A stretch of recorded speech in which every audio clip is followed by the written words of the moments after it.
இன்றே டவுன்லோட் செய்து உங்கள் ஃபேவரட் ஷோக்களை என்ஜாய் பண்ணுங்க.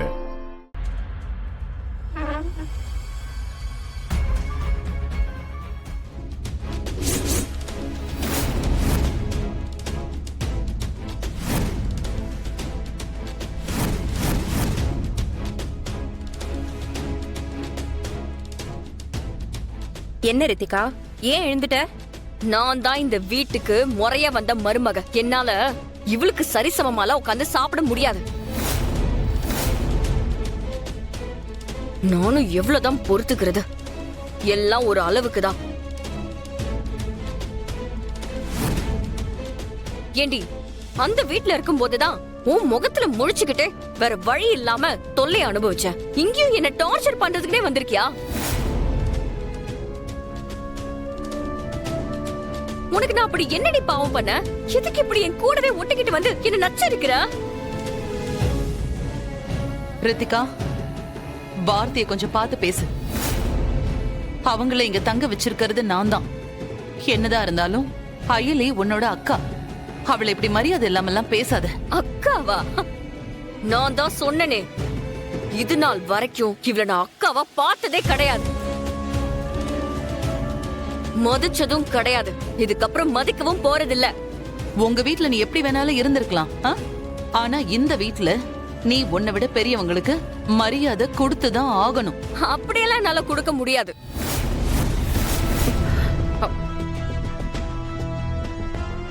நீங்க என்ன எப்ப பார்த்தாலும் இவ முன்னாடி என்ன அவமானப்படுத்திக்கிட்டே இருக்கீங்க? விருந்தாளியா வந்தா அவளை தலையில தூக்கி வச்சுட்டு ஆடுவீங்க. ஆனா நான் இந்த வீட்டுக்கு வந்த மருமக, என்ன கொஞ்சம் கூட மதிக்கவே மாட்டேங்கிறீங்க.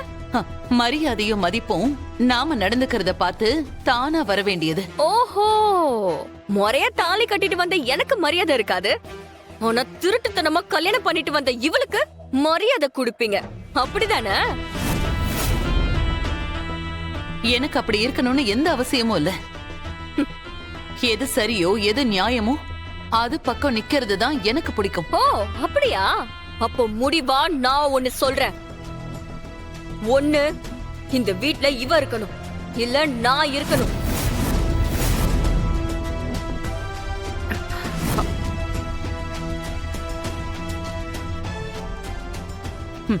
அயலி இந்த வீட்ல தான் இருப்பா, இங்கதான் அவ இருப்பா.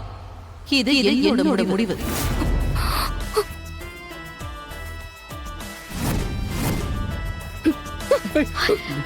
ரித்திகா,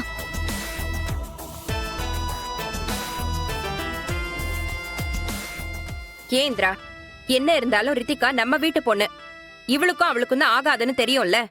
அப்படி இருக்கும்போது இவளுக்காக ரித்திகா கிட்ட நீ அப்படி பேசலாமா?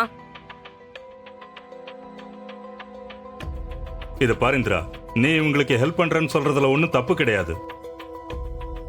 அதுக்கு நம்ம வீட்லயே தான் வச்சு பண்ணணுங்கிற அவசியம் கிடையாது. வெளியில ஏதாவது ஒரு நல்ல இடமா பார்த்து நாமளே ஏற்பாடு பண்ணி கொடுத்துடலாம்ல. இந்த வீட்ல இருந்தா தேவையில்லாம இவங்களுக்கும் அந்த பொண்ணுக்கும் சங்கடமா இருக்கும்ல, இல்லையா? இவங்க ரெண்டு பேரும் இந்த வீட்ல தான் இருப்பாங்க. இந்த முடிவை நான் யாருக்காகவும் எதுக்காகவும் மாத்திக்கிறதாவே இல்ல.